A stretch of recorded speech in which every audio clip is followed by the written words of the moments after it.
श्री चंद्रशेखर जी, श्री चंद्रशेखर अध्यक्ष जी, मैं इस बहस में हिस्सा लेने को तैयार नहीं था। अचानक आपने मेरा नाम ले लिया। मैं केवल 2-4 मिनट में ही अपनी बात रखना चाहूँगा। सोमनाथ चटर्जी ने इस बहस को सही पर्सपेक्टिव में रखने का प्रयास किया है। इससे पहले शिवराज पाटिल ने कुछ बिंदु उठाए, लेकिन 2-4 बातों का जवाब सरकार को देना चाहिए। पहला तो सवाल यह है कि अगर इनको पहले से ज्ञात था और जैसा मालूम होता था इनके भाषणों से भी इनको मालूम था, तो क्यों कार्रवाई नहीं की गई? उस कार्रवाई न करने के लिए कौन लोग जिम्मेदार हैं? मैं बड़ी विनम्रता से गृह मंत्री जी से कहूँगा कि अगर वो कम बोलें तो ज़्यादा अच्छा होगा। यही निवेदन मुझे रक्षा मंत्री जी से भी कहना है। गृह मंत्री जी ने घटना के तुरंत बाद कहा कि संसद का कोई नुकसान नहीं हुआ। उस दिन तक 5 लोग हमारे मारे, 6 लोग मारे गए थे। संसद की मर्यादा को सारे विश्व में आघात पहुंचा था। सरकार की ओर से कहा जा रहा है हमें चारों ओर से सहानुभूति मिल रही है। क्या इस सहानुभूति के लिए हम अपने को बड़े मर्यादित समझते हैं? क्या ये हमारे लिए गौरव की बात है? आज तो 9 लोग हो गए जिनके परिवार के लोग सारी जिंदगी इस दुख को अपनाएंगे और न मालूम कैसे उसको झेलेंगे। क्या उनके लिए हमारे दिल में कोई जगह है या नहीं? यदि कोई एमपी नहीं मरा, कोई मिनिस्टर नहीं मरा, तो देश के लिए कोई खतरा नहीं हुआ, संसद के लिए कोई खतरा नहीं हुआ। और याद रखिए, उन्होंने वीरता दिखाई, उन्होंने धीरज दिखाई, उन्होंने संकल्प दिखाया, उन्होंने त्याग की भावना दिखाई।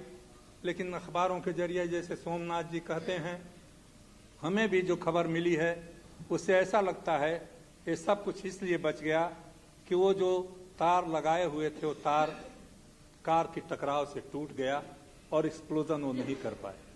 नहीं तो 6 की जगह पर 60 चले जाते, ये संसद चली जाती, इसमें से कितने सदस्य चले जाते। गृह मंत्री जी, इस बात को ध्यान में रखना चाहिए था आपको। न मालूम क्या इस सरकार को हो गया है, हर पद को अमर्यादित कर देने का जैसे इन्होंने संकल्प कर लिया। विरोध पक्ष भी हमारे एक मित्र जिनकी मैं बड़ी इज्जत करता हूं, उन्होंने कहा बुश ने सारे देश को एक कर दिया। क्या आपको याद है कि जिस समय वो घटना हुई 11 सितंबर को, बुश ने देश के सारे लोगों को, चाहे छोटे थे या बड़े थे, सबको न केवल निमंत्रित किया, जो लोग विदेश में थे उनको स्पेशल हवाई जहाज में बुला करके भेज करके बुलाया था। मैं जानता हूं आज सारी बुद्धि, सारा ज्ञान, सारी राष्ट्रभक्ति, सारा देश प्रेम न हमारे इधर के बैठे हुए साथियों के अंदर है, लेकिन जो दूसरे लोग भी चुने गए हैं उनको भी कुछ देश के बारे में मालूम है, उनको भी इस देश के बारे में थोड़ी पीड़ा है। क्या उनकी ओर आपको ध्यान देने का अवसर नहीं मिला? इतने दिनों के अंदर 5-6 दिनों में आपको यह अवसर नहीं मिला?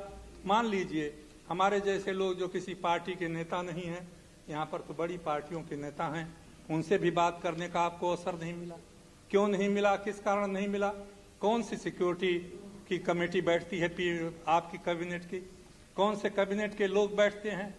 वो रक्षा मंत्री जिनको एक दिन अकारण आप इस्तीफा दिलवाते हैं, दूसरे दिन अकारण वापस ले लेते हैं, जिनके नाम पर संसद नहीं चलती, वो देश की सुरक्षा के बारे में बात कर सकते हैं। सोमनाथ चटर्जी उसके बारे में बात नहीं कर सकते, मुलायम सिंह नहीं कर सकते।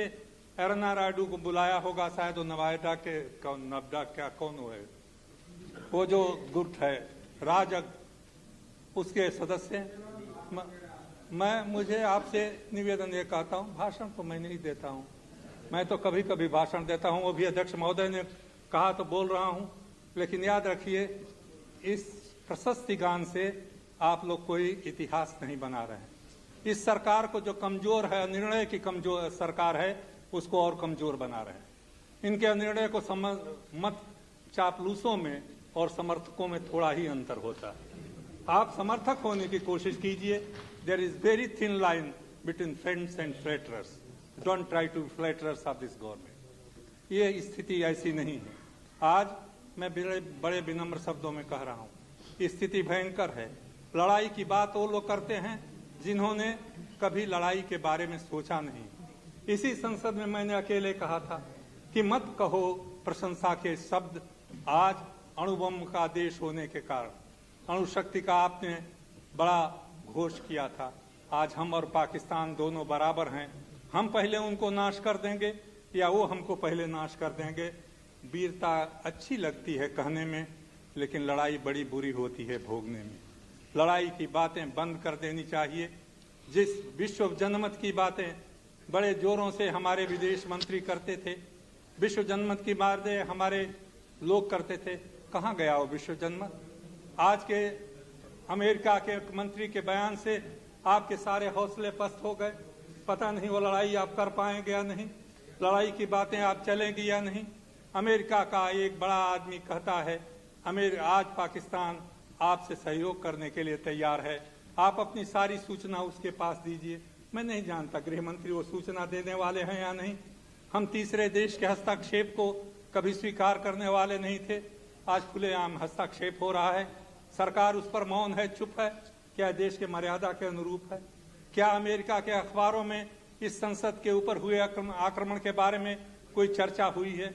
वो चर्चा हुई है तो कितनी हुई है? जो पीड़ा, जो वेदना और जो सहयोग का उत्साह आपने दिखाया था, क्या उसका शतांश भी अमेरिका की ओर से आज दिखाया जा रहा है?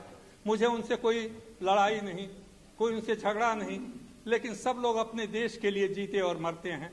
उनको चाहिए आज मदद अपने पड़ोसी देश की, जिसको आप अपना दुश्मन कह रहे हैं, क्योंकि लड़ाई उनके किनारे उनकी हो रही है। उनके सहयोग से वो अपने विजय प्राप्त करने की कोशिश कर रहे हैं।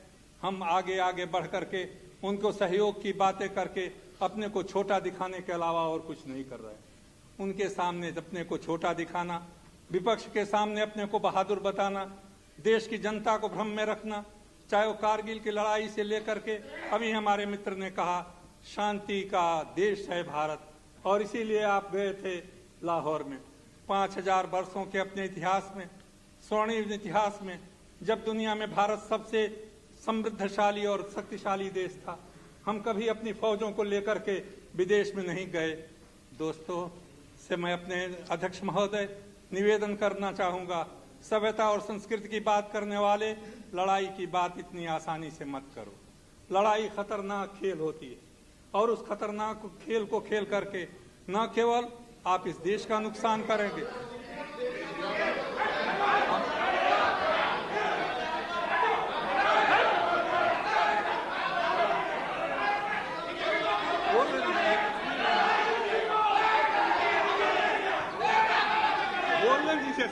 No, please. No. What is it? Mr. Yadav, please. No, please.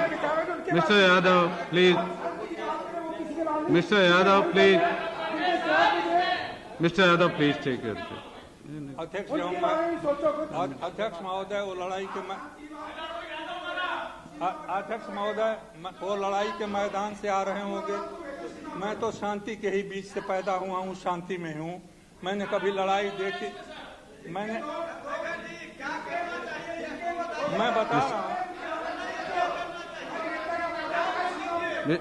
No, Mr. Honorable Member, please take your seat. No, Mr. Mandal, please take your seat.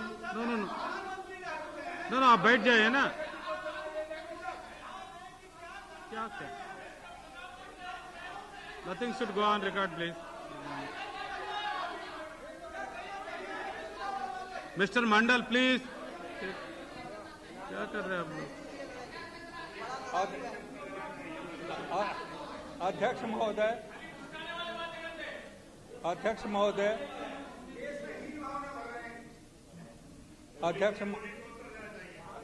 महोदय मेरा पहला सुझाव तो ये है, अध्यक्ष महोदय मेरा पहला सुझाव ये है कि अगर इन सदस्यों को सद्बुद्धि दे सकें कि संसद में किस। Madam please take your seat. क्या कर रहे थे?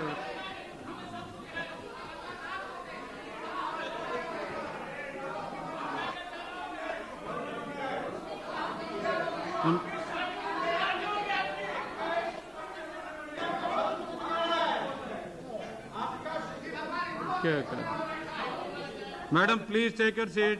अध्यक्ष महोदय ये हमसे लड़ने, अध्यक्ष महोदय ये हमसे लड़ लें, लेकिन मैं प्रधानमंत्री जी से कहूंगा कि आप पाकिस्तान से लड़ने की बात न करें। मैं ये बात कहता रहूंगा।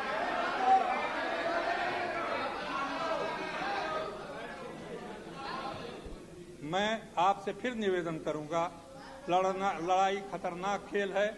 लड़ाई में आप अकेले हो जाएंगे, लड़ाई में इस देश का नाश होगा, लड़ाई में पाकिस्तान का नाश होगा। इस विनाश के रास्ते से आप अलग रहें।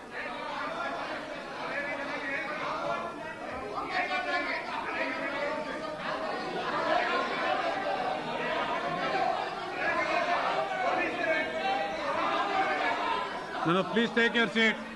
आप क्या कर रहे हैं ना, ऐसा कह रहे। No please take your seat. ना बैठ जाए प्लीज। क्या कर रहे हैं आप?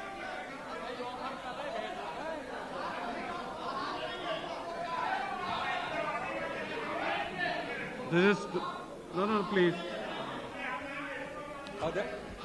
No cross talk, please. अध्यक्ष जी, क्या कर रहे हो आप लोग? Order please, order please. अध्यक्ष जी जो लोग सेना में जाना चाहते हैं उनको आप भेज दीजिए, मुझे कोई एतराज नहीं है। लेकिन हम तो इसी संसद में हैं और यहीं का कर्तव्य पालन कर रहे हैं। No running commentary please. कर्तव्य पालन करने के लिए सेना का, हमारे आर्मी के लोग, हमारे फौज के लोग हैं, हमारे सेना के लोग हैं। ये निर्णय वही करेंगे कब लड़ाई लड़नी चाहिए, किस तरह से लड़ाई लड़नी चाहिए। वो सलाह प्रधानमंत्री जी को और रक्षा मंत्री जी को देंगे। अगर उनकी सलाह हो कि लड़ लेना ही जरूरी है तो आप लड़ लीजिए, मुझे उसमें कोई एतराज नहीं है। लेकिन उस समय भी मैं इसका विरोध करता रहूंगा, अकेले भी रहूंगा तो विरोध करता रहूंगा। मैं लड़ाई के खिलाफ हूं और लड़ाई के विरोध में मैं अपनी आवाज उठाता रहता हूं। मैंने अकेले भी एटम बम बनाने का विरोध किया था, आज भी विरोध कर रहा हूं, आगे भी विरोध करूंगा। क्योंकि एटम रक्षा का अधिकार नहीं है, हथियार नहीं है, वो आक्रमण का हथियार है। रक्षा उससे नहीं होती, उससे आक्रमण होता है। भारत एक आक्रामक देश नहीं है और भारत को आक्रमण की बात नहीं सोचनी चाहिए। मैंने उग्रवाद को भी देखा है थोड़े दिनों तक और मैं जानता हूं कि उग्रवाद से कैसे निपटा जाता है। ये भाषण वीरों से उग्रवाद नहीं रुकता है।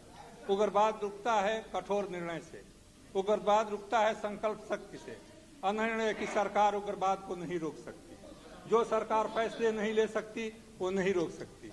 जातियों के नाम पर, धर्म के नाम पर देश को बांटने वाले उग्रवाद को नहीं रोक सकते। जो धर्म के नाम पर बांटते हैं वो उग्रवाद को नहीं लूटते। और इसलिए मैं ये कहना चाहता हूँ अध्यक्ष महोदय, उग्रवाद बुरा है।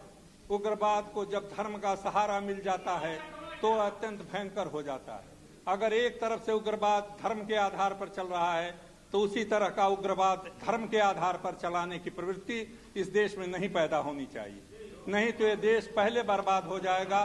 क्योंकि इसलिए अध्यक्ष यादव, मैं आपसे निवेदन क्या कर रहे हैं आप? ये जितने लोग बातें कर रहे हैं और मुझे बड़ी प्रसन्नता है कि गृह मंत्री और प्रधानमंत्री चुपचाप बैठे हैं ताकि ये लोग अपनी भाषण को पूरा कर सकें। मुझे इनसे कोई शिकायत नहीं, क्योंकि मैं जब ये बोल रहा हूं तो मैं जानता हूं इसका विरोध होगा। जब मैं बोल रहा हूं तो मैं जानता हूं मैं उन लोगों के बीच में बोल रहा हूं जो इतिहास के प्रति अंधे हैं, जो भविष्य के बारे में अनजान है, जिनकी समझ नहीं है। मैं उन लोगों के बीच में बोल रहा हूं, उन लोगों के बीच में बोल रहा हूं जिनको भारत के भविष्य के बारे में न चिंता है, न भारत के अतीत को जानते हैं, जिन्होंने संसदीय परंपरा को नहीं समझा। इसलिए अध्यक्ष महोदय, इसी तरह के लोगों ने उग्रवाद पैदा किया है हमारे पड़ोस के देश में, और इसी तरह का उग्रवाद हमारे देश में पैदा करने की कोशिश किया है। उग्रवाद से उग्रवाद नहीं बंद होता, उग्रवाद शांति से की बातों से बंद होता है। उग्रवाद बंद होता है समझाने से, उग्रवाद बंद होता है समझदारी से। और इसीलिए